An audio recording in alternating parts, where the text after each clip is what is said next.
This Parsha Podcast is dedicated in honor of a new baby, Ezra Gershon, the newly born son of our dear friends Albert and Alexandra Budnitskiy. May young Ezra grow and flourish and bring joy and pride to his family, to his community, to the Jewish people, and of course, to his Creator. What a happy and joyous day. We're up to the final installment of the book of Numbers. You are warned that this is the longest possible Torah reading.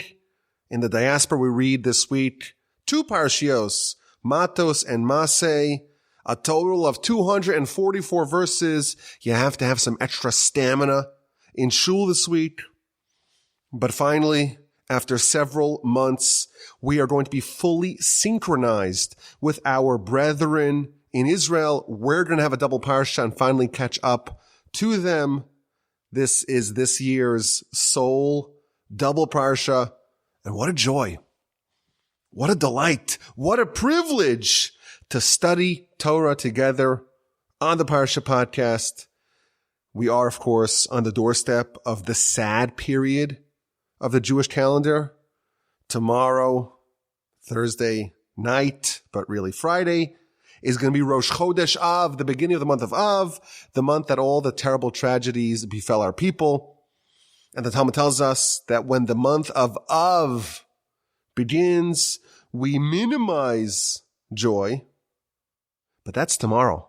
That's Friday. Now we are still in maximum joy mode. And for us, of course, it's really easy to be joyous because we have the Parsha Podcast. And we have an amazing and wonderful set of parashios, not just 1, 2 Mattos and Masei to study together. Now, these parashios are really sprawling. It starts off with the laws of vows and oaths, making a vow and how you annul the vow. Of course, we take words very seriously. In the Jewish calendar, we annul our vows on Erev Rosh Hashanah, the day before Rosh Hashanah. We take off the Yom Kippur with Kol Nidre, which is a communal annulment of vows. And it's kind of an amazing thing. If you make a vow, you're essentially creating another mitzvah, 614, not just the 613 that God gives us. If you say, I'm making a vow to not eat this particular food, now there is an additional mitzvah. That is the power. That's the superpower that we have with a vow. But we have to heed our words. If you make a vow, we don't make a vow. We try to avoid that. But if you do, you got to keep your words. And the Torah tells us in our Parsha the laws of the vows, the laws of the oaths, and how they get annulled. And then it transitions to the war that we were told about last week, but is finally going to be implemented this week, the war with Midian. We have the conscription of the warriors, 1,000 warriors per tribe. The Midrash tells us that there were an additional 2,000 soldiers per tribe, 1,000 for supplies, for provisions, quartermasters. Evidently, the Jews knew millennia ago that materiel and supply lines, they help to win wars. Plus, there was an additional 1,000 people, 1,000 warriors per tribe, not to fight on the physical battleground, but to fight on the spiritual battle and to pray. And this war is totally flawless, a complete victory with no casualties. They even settle a score with Bilam. They kill Bilam and the 5 kings of Midian despite Bilam's sorcery. But the war is incomplete. Moshe criticizes the nation for the incomplete victory. You left the women alive. They were the instigators. And then after that is fixed, we have the laws of koshering vessels. They plundered the booty, the spoils of war from Midian, and they have all kinds of pots and pans and grills that all kinds of non-kosher food was cooked in. How do you render that kosher? How do you remove the non-kosher residue? We have the laws of how to purge vessels from their non-kosher elements in our Parsha. We have the division of the spoils from the war, very detailed accounting of all the booty, of what was taken, what was plundered in the war, and how it was divided.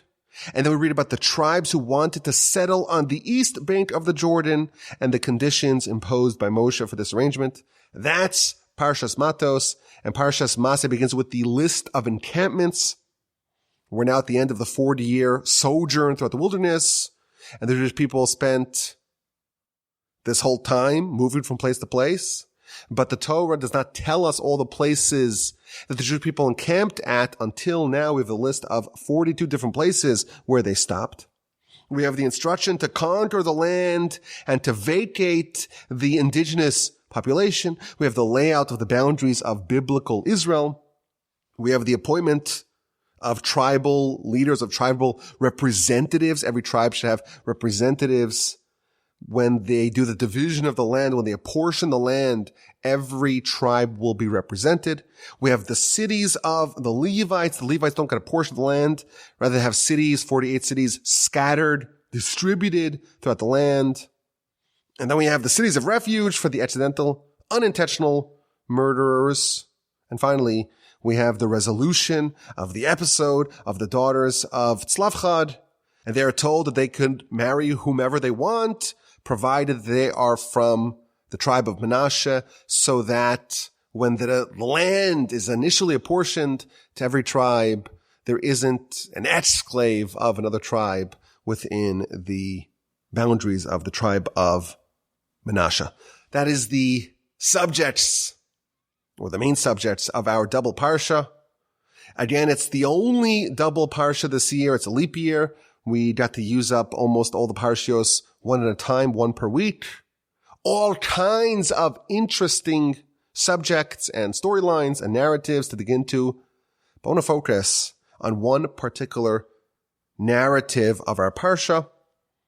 It actually appears a few times in the Torah.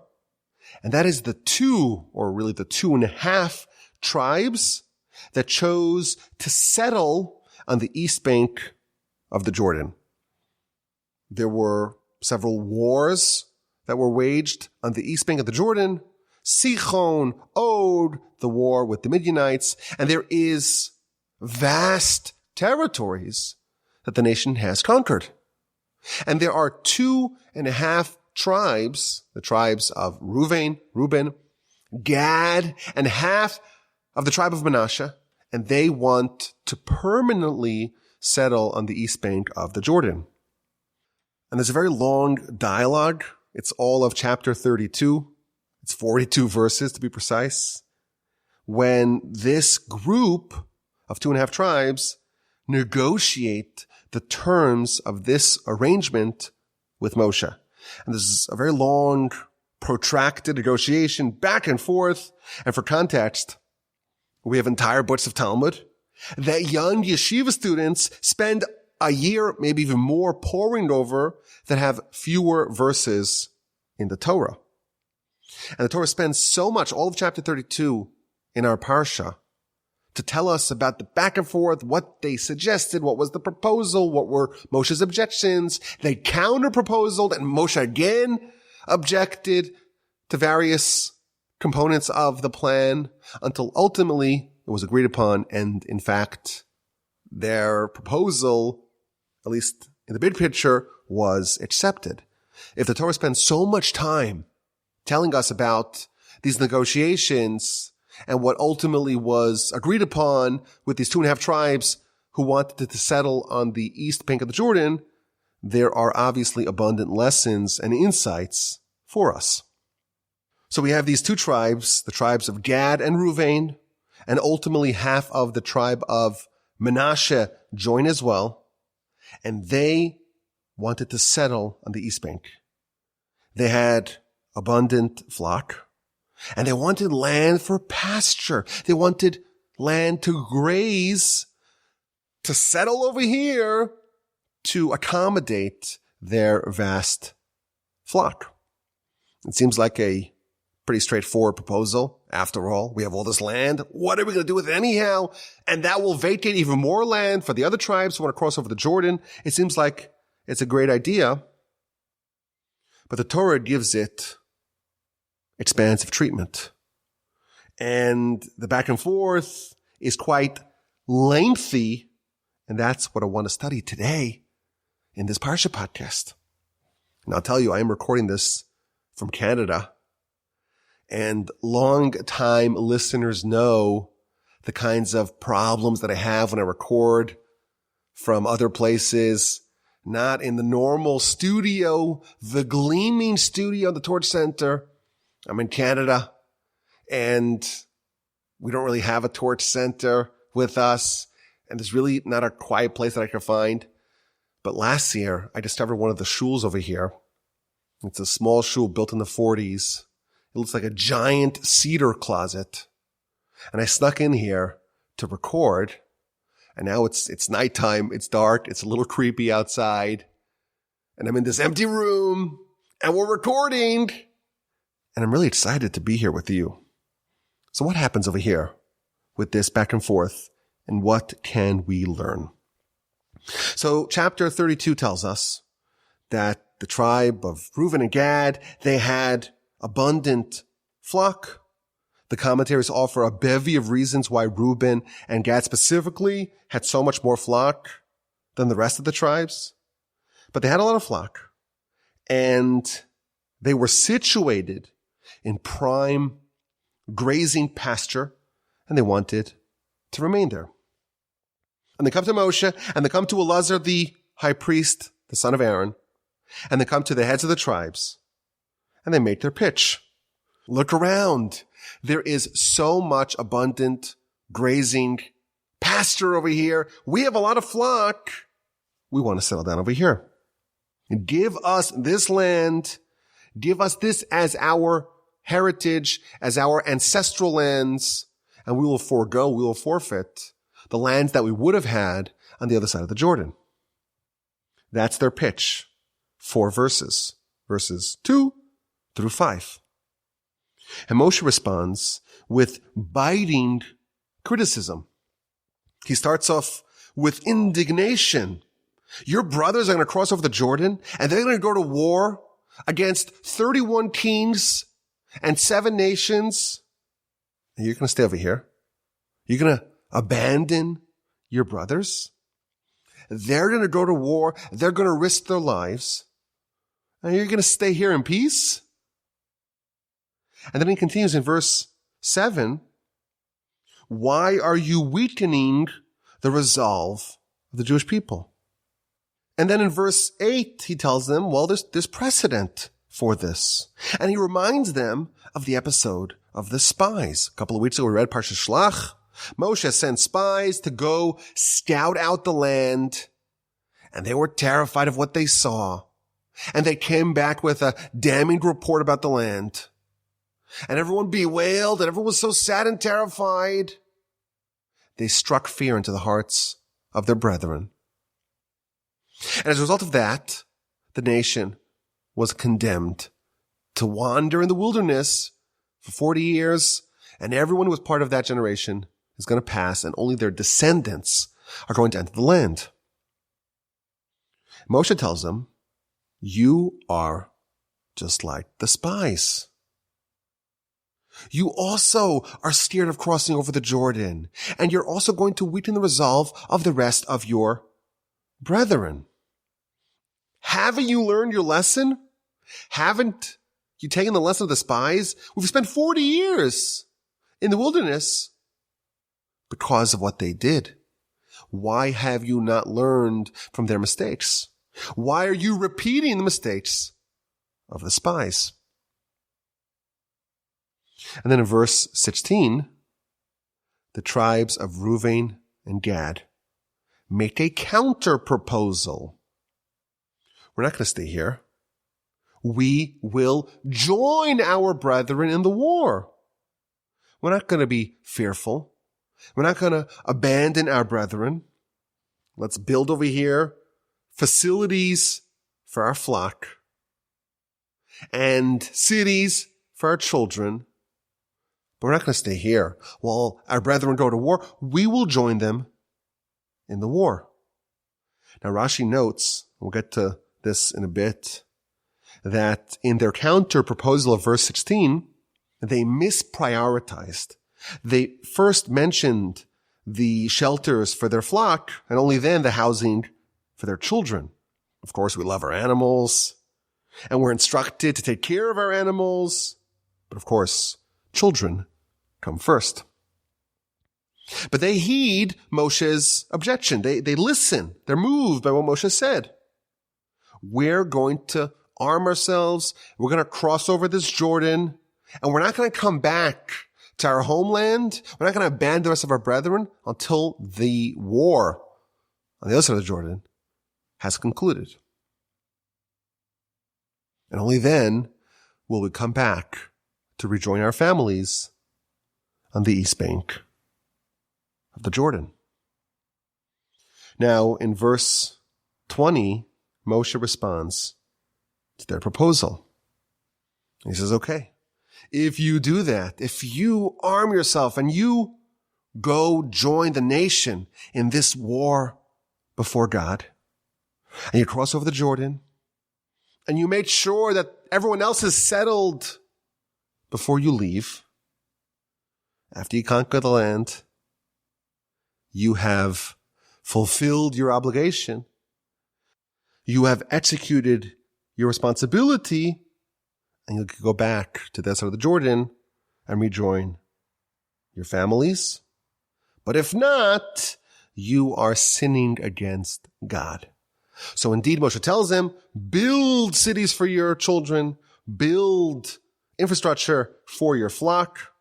And Rashi points out that when Moshe restates their plan, he does it with the correct priority this time, first for your children and then for your flock. And then in verse 25, they accede and they say, we'll do like you are instructing us. We're going to leave our women and our children and our animals and our flock over here. And we're going to arm ourselves and we're going to join the war of God as you spoke.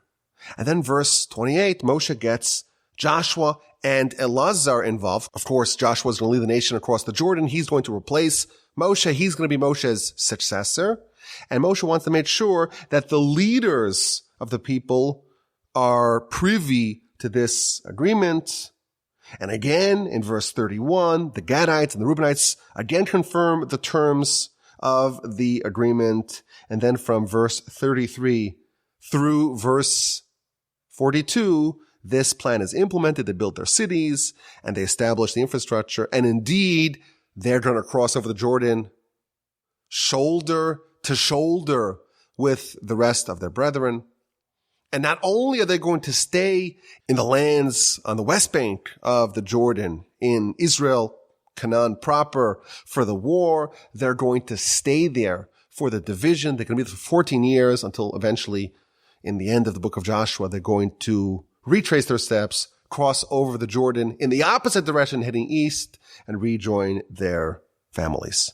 This is a very long and detailed negotiation back and forth.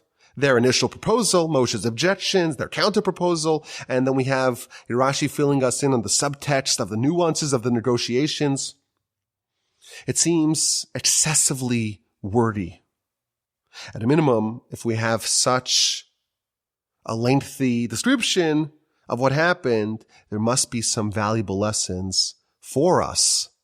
So let's dig in and let's see what we find. So let's ask some questions as we like to do to help open up this subject.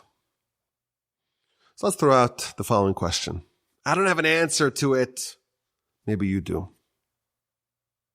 Who would have occupied the lands on the east bank of the Jordan if not for this plan of Gad and Reuben when they offered to settle it? What was the plan otherwise?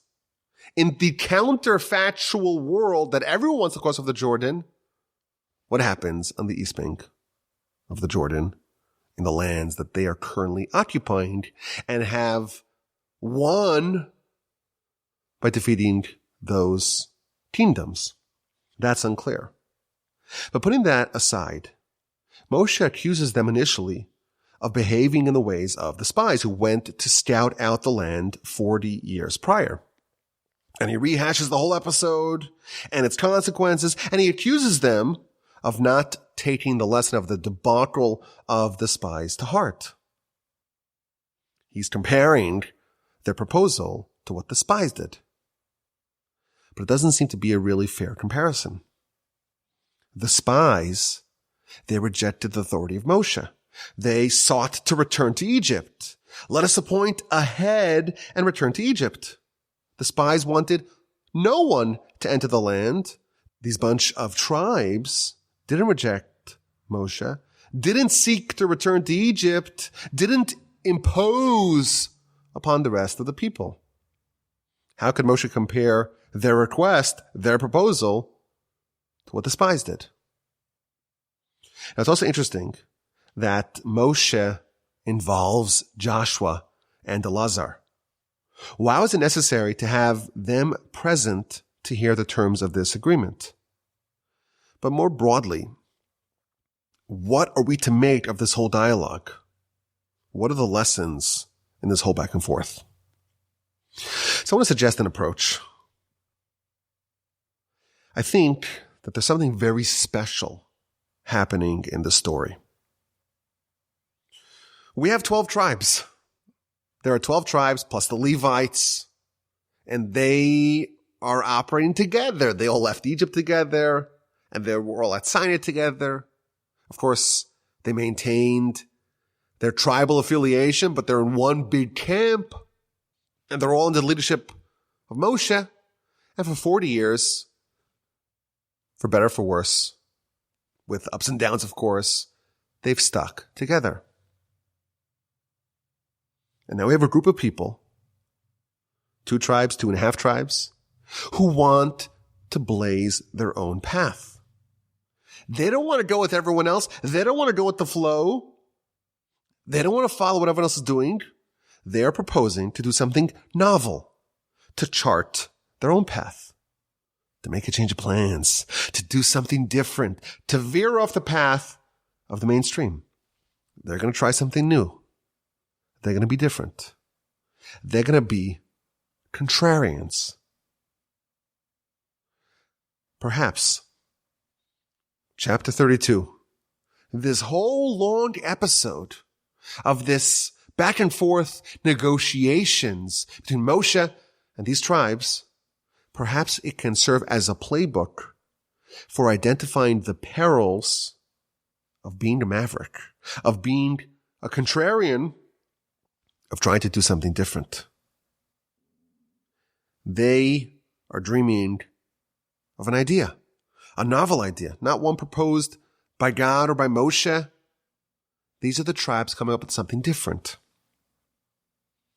And in the back and forth, the dialogue with them and Moshe, we learn how to do something novel, different, contrarian, how to do it properly. Being different than everyone else, choosing a different path, can be immensely powerful. To be, of course, gratifying, because you're not just following what everyone else does, but it can also unlock all kinds of opportunities that are inaccessible otherwise. But you have to do it right. You have to do it for the right reasons. You have to not do it for the wrong reasons. You have to make sure that you're doing it properly. The tribes of Reuben and Gad and half of the tribe of Manasseh, they were special. They were different. They were go-getters. They took initiative. They didn't simply let life happen to them. They weren't passive. They sought to maximize their opportunities. They wanted to go for it. They were mavericks, contrarians. When everyone zigs or zigged, they zagged, they zugged. They were different. And of course, that's very laudable. That's very admirable. It's commendable. But Moshe was able to see the blind spots in their plan, the flaws, the gaps in their thinking. and it's almost endemic to grand revolutionary plans, you're almost invariably going to have mistakes. When someone's singularly motivated, they're different in this way. They're independent. They're looking for something different, for something special. They're likely to overlook pitfalls and likely to make mistakes. And in his assessment of their plan, Moshe is highlighting all the flaws in their plan. So perhaps, if this is true, perhaps this whole dialogue could be very illuminating for us because it could serve as a roadmap for mavericks, a guide for contrarians. If you want to do something different, how to make sure that you're not missing something obvious, you're not making a gross blunder. Moshe starts off with a retort. Your brothers are going to war, and you're going to stay over here? You're focused on yourself. You're selfish. You hear about your flock, your possessions, your family. That comes secondarily. But what about the rest of the people? What about your brethren? What about the people who don't have a home yet? Who aren't settled? They're still traveling. They've been traveling for 40 years, just like you are. You want to settle down, be comfortable, be cozy, be home, be secure. You have your homestead. All of your enemies are vanquished. And they still need to go to war. And you're going to sit here in peace, in security, in stability. Flaw number one in their plan is that they went off the beaten track. They wanted to blaze for themselves their own path. But maybe they did it to choose the easier path, to avoid the hard work. Don't become a maverick to escape the trenches. Your path to greatness cannot be the path of least resistance, of avoidance of hard work, and worse, leaving that for others. Let other people do the dirty work, do the heavy lifting. You won't become your most. You won't develop yourself to the maximum of your potential by taking the easy path and avoiding the hard path. Moreover, it is supremely improper to allow your brothers to do the heavy lifting while you're kicking your feet up and you're tending to your needs and your flock are taken care of and your children and your wives, and you have nary a concern in the world. You want to be different. You want to be a maverick. You want to be a contrarian. You want to choose your own path. That's great. But not at the expense of avoiding the hard work and dodging the hard work and shifting all of that to others to do, abandoning your brothers to go into war without you. And Moshe invokes the sin of the spies. Your behavior, he tells them, it smacks of the same stench as the sin of the spies. They too were scared of the unknown. They were fearful. They wanted the security of the status quo. They preferred to go back to Egypt because that is the devil that they knew. Perhaps they view themselves as, we're just risk averse. We're circumspect. But the truth is, they were cowards. Maybe, just maybe, Moshe tells the people of Gad and Reuben, that is what is at play over here, too. Maybe your proposal to avoid the crossing of the Jordan is somehow akin to the sin of the spies.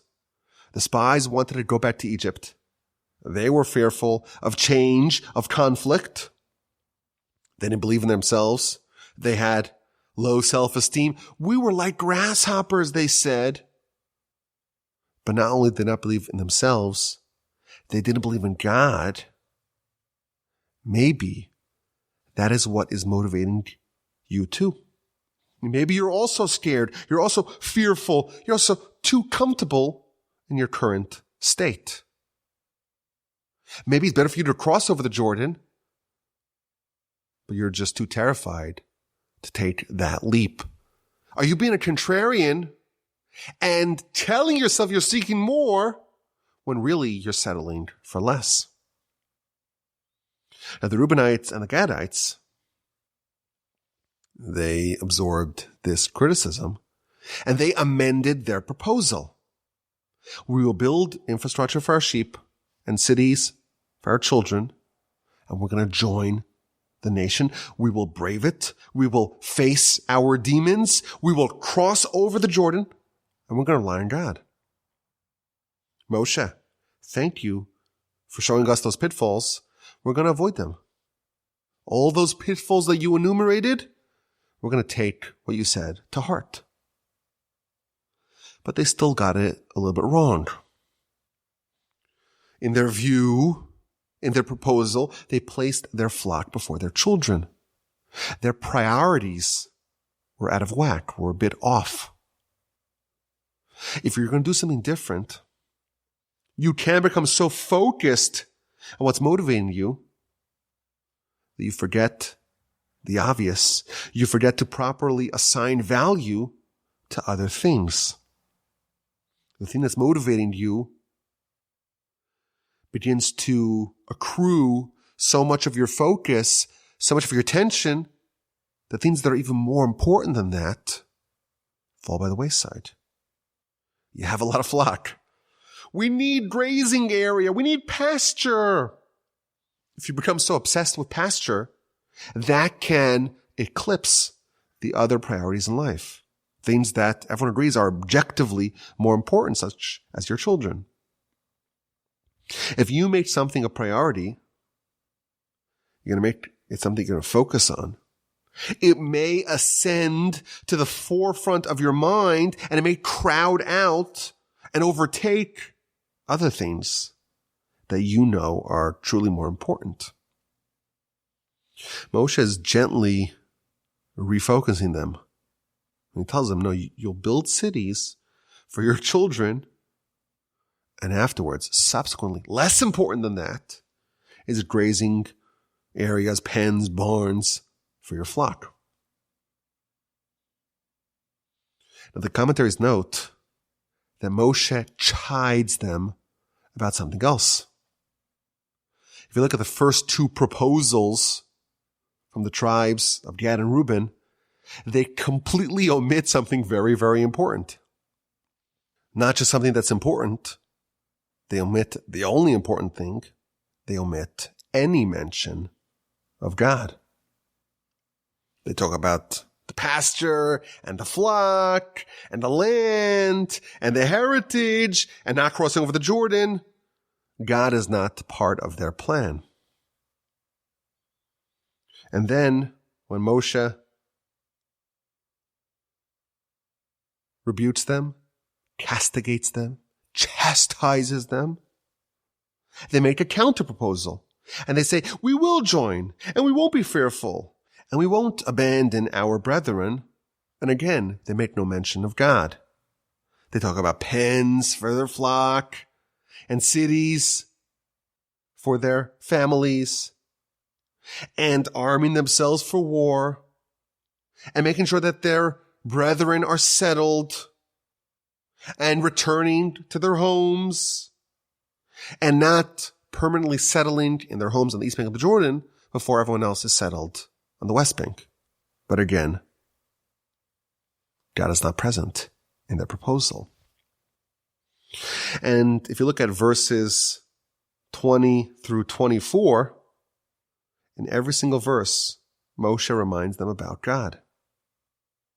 And Moshe said to them, if you do this thing and you arm yourself before God to war, and you join all your soldiers before God until the enemies are beaten, and you conquer the land before God, afterwards you return and you will be clean from your obligation to God and to the Israelites, And then you will have this land as an inheritance, as your ancestral homeland, lifnei Hashem, before God. And if you don't do this, you'll be sinning to God. Repeatedly, Moshe is reminding them, you missed the central component of any plan. You forgot about God. And when they respond, this is in verse 25, they acknowledge, we're going to do it like you said. And they specifically mention verse 27 and verse 32, we're going to cross over, go to war before God. We're going to cross the Jordan to the land of Canaan before God. Moshe is reminding them about another flaw with any grand vision. You could have grand plans. They're well planned, well thought out, well reasoned.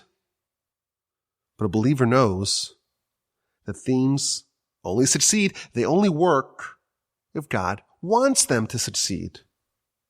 Otherwise, it's futile. That's, of course, why we are trained to always include God in our plans.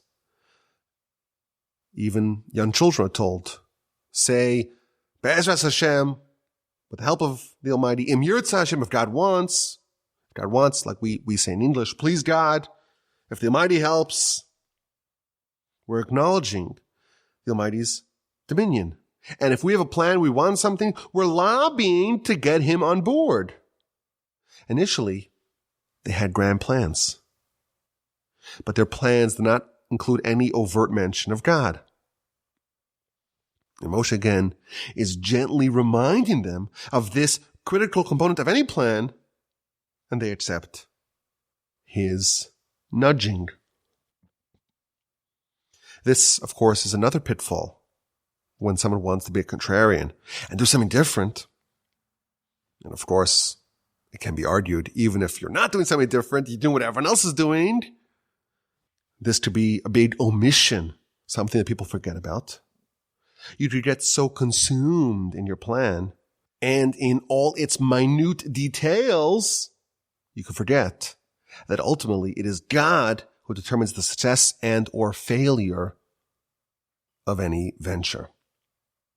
Now, before the agreement is finally sealed, Moshe brings in the two leaders of the nation at the time of the crossing, Joshua and Elazar.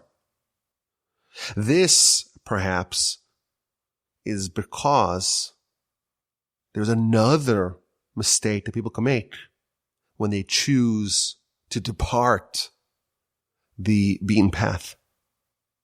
Sometimes people want to do something different simply because they are recalcitrant. They are malcontents who are resistant to authority. They're anti-establishment. Maybe the reason why these tribes wanted to settle on the east bank of the Jordan is because they want to be really far from the establishment. They don't want to be subjugated to the leaders of the people. Perhaps they were people who were resistant to the authority of the leaders of our people.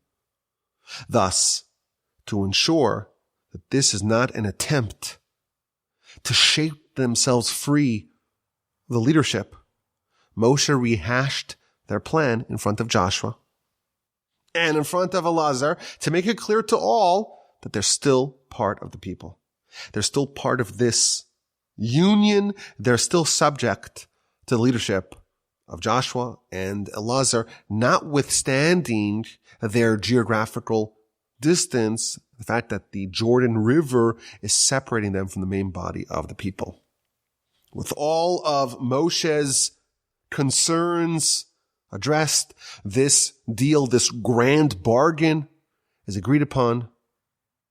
And indeed, the tribes of Reuben and Gad and half of Manasseh settle ultimately on the east bank of the Jordan. I think when we read this verbose description of the negotiation of the 2.5 tribes who wanted to settle on the Trans-Jordan, we discover a checklist. Checklist for contrarians, for dreamers, for visionaries, for mavericks. If you want to venture off the beaten path, If you want to do something a bit different, perhaps you have a good reason to do that. You want to do something unique. You want to chart your own path. You want to buck the trends of the masses. You're making a decision to do something different. And of course, that greatly expands the potential of what you can do and what you can become. But you have to do it right. You got to do it for the right reasons and in the proper fashion. It cannot be that you are abandoning your brothers, leaving them to do the dirty work. You can't choose a different path if there is going to be collateral damage to others. You can't chart your own path if it will harm others, if it's going to weaken the resolve of others. Don't trample upon others to blaze your own path. Young dynamos, don't be selfish. And also make sure that you're doing it for the right reasons. Make sure it's not due to fear of something greater.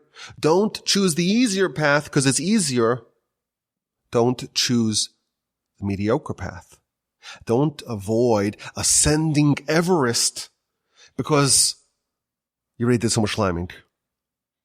Do not subsist with minor success, but leave true greatness on the table. If you're going to choose to do something different, you must make certain that you don't lose sight of other things. Don't warp your priorities. In your pursuit of expanding your empire, don't forget about your children. Don't worry so much about the flock to the exclusion of your children.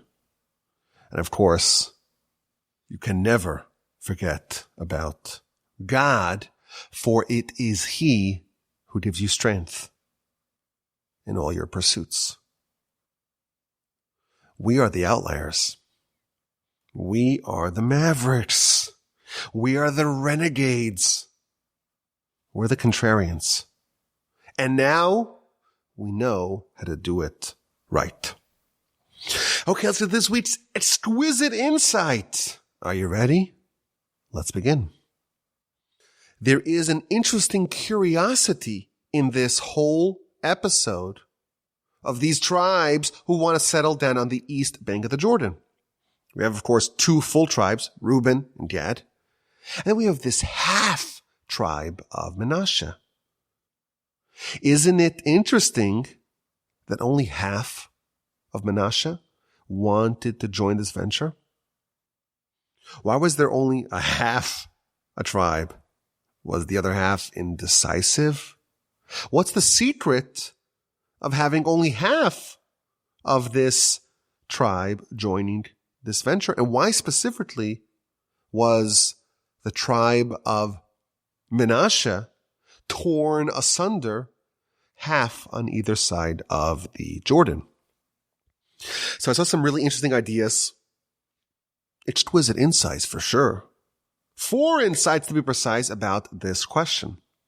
Number 1, there is a big risk here. There's a gamble here. You have a geographic separation between, 10 tribes or 9.5 tribes and the other 2.5. It's almost like Alaska. Do you really feel like Alaska's part of this country? It seems like it's theoretically a state, but not really. It's not part of the continental United States. Same thing for Hawaii. And I'm saying that as someone who knows that we're very popular. The Parsha Podcast is really popular in Hawaii and Alaska, but still, us here in the lower 48, the continental United States, it seems like it's so far away. It's like a foreign country almost. Why? Because it's not really contiguous with us. There's Canada separating us and Alaska, and it's so far away. And it's like that almost, like even in Manhattan, If you're the other side of the river, you might as well be on the other side of the world. There is that attitude. We have this river, the Jordan River. Now it's going to be separating parts of the Jewish people. And therefore it was necessary to ensure that this nation remains a single entity. We don't want de facto secession. And therefore, there was a tribe that straddled both sides of the Jordan. And that ensured that this nation remained one nation. The tribe of Manasseh was the glue binding both sides of the Jordan together. If there is one tribe that necessarily has to always be crossing over, that will ensure that the nation remains one. Idea number one. Idea number two, this is a little bit of a tangential point, or not quite the same point that we're talking about in idea number one. The Midrash says something really interesting. All the way back in Genesis, we had the episode of when Joseph was the viceroy of Egypt and his brothers came to procure provisions, and Joseph was playing all kinds of games with them.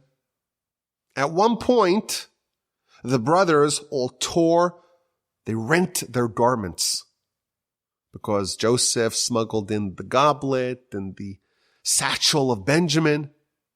Who was the one who did that? So the Midrash tells us that Joseph's right-hand man was his son Manasseh. And therefore Manasseh caused, of course he did it for the right reasons, Joseph had his calculations and he had to listen to his father, but Manasseh caused the brothers to tear their garments. And therefore, measure for measure, he too will be torn, half of his tribe on one side of the Jordan and half on the other side. Idea number two. Insight number two. Insight number three. This is courtesy of the Kabbalists. They say something very powerful. Our nation can never flourish without at least some contingency, some representation of Joseph. And not just Joseph, but what Joseph represents. The nation couldn't leave Egypt, for example, without the bones of Joseph. There is power in Joseph that is the engine, so to speak, that's always needed to drive the people forward. And therefore, if there's going to be a group of Jews on one side of the Jordan, they have to have some representation from Joseph, and therefore Manasseh, as the elder son of Joseph, had to submit a cohort, a contingency to join them to make sure that that group has some Josephian representation. The Ramban incidentally says it wasn't really half, it was a portion. It was a group just to make sure that there was some representation of Joseph over there. And finally, point number 4 begins with an observation. We see that half of Manasseh ended up on the other side of the Jordan, not in Israel or in Canaan proper, in Eretz Yisrael proper. Isn't it interesting? Last week we read about the daughters of Tzlafchad, and Rashi there tells us that they loved the land of Israel, and that's why they were so intent on earning a portion of land in the Holy Land. How is it possible that the tribe of Manasseh produced daughters of Tzlafchad who loved the land so much, and then we have this faction that chose to live in the annex, to live in the other part of the land that's not really technically as holy, as special as the land of Israel. Yes, it was annexed to the land, but it's not really the same thing. The tribe of Manasseh, what do they want? Do they want to be in the land of Israel or outside the land of Israel? So the Kabbalists say something interesting. Manasseh was the son of Joseph. Joseph is the father of Manasseh. Well, who was Manasseh's mother? She was Asnas, the daughter of Potiphar. And thus, Manasseh is a hybrid, half dad, half mom. And therefore, say the Kabbalists. The half that stemmed from Joseph had an intense love of the land, and they were committed to joining the rest of the nation on the other side of the Jordan at all costs. And that half is represented by Tzlafchad's daughters and the half of Manasseh that indeed crossed over the Jordan and remained there. But there was a second half.